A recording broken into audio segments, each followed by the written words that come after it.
Welcome back. It's 6:51. Time for your morning news now. 3 more escapees from that New Orleans jailbreak have been captured. 2 are still on the run this morning, and 13 people are facing charges in connection with the escape, including a jail worker who is accused of shutting off water so inmates could remove a toilet and break out.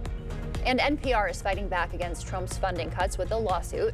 The public radio network, along with Colorado and Aspen Public Radio, claiming the president's executive order violates First Amendment rights. Trump has accused public media of bias. Wisconsin Public Radio says it's still too early to tell how the funding cuts will affect their operations.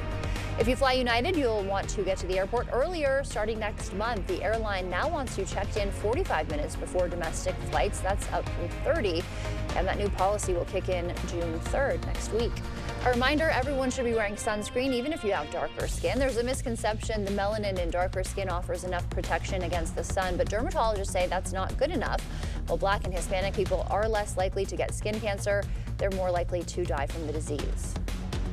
President Trump freeing reality TV stars Todd and Julie Chrisley from prison. The couple was serving lengthy sentences for defrauding banks out of more than $30 million and tax evasion.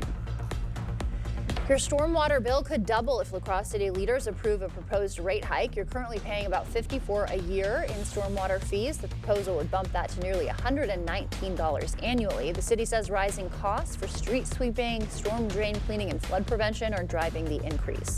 That increase would usually be kind of incremental, but that wasn't the case.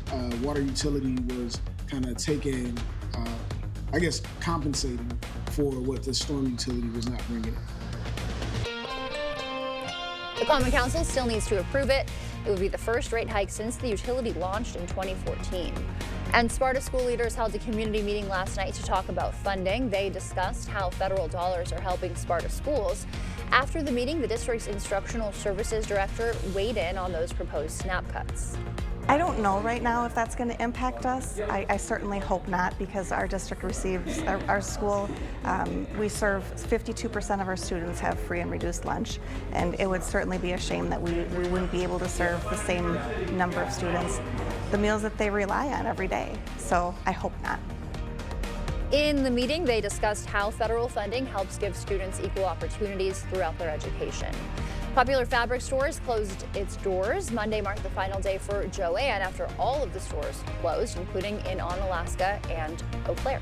There's not very many places there's only really 2 in town that have a small variety and a bigger variety, but not like this for fabric.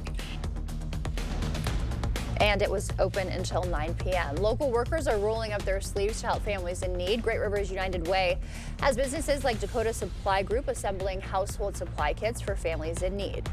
This is a great break for our employees to be able to take some time, volunteer, help out the community, and make an impact. Is interested in supporting the program can contact United Way. Northern Minnesota wildfire evacuations are over. The Camp House fire is 90% contained after burning 12,000 acres. Jenkins Creek 78% contained with 16,000 acres scorched. Investigators are still working to determine the cause. All right, we have some light to moderate to possibly heavy rainfall now working toward I-90, getting towards Prairie du Chien. You can see Dodgeville, Orion as well, Baraboo picking up that. Viroqua is next. Then we go up to La Crosse. You're going to be in the crosshairs as well. Winona picking up a little light rainfall. Getting up to Eau Claire, you've got some light to moderate rainfall as well. We'll keep an eye on this as we go through the day. You can see the wet on the roadways right now for Eau Claire. They're finally in the mix.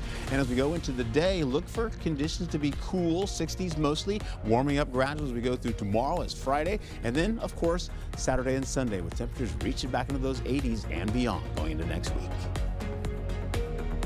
All right, thanks for joining us. We will see you back here at noon.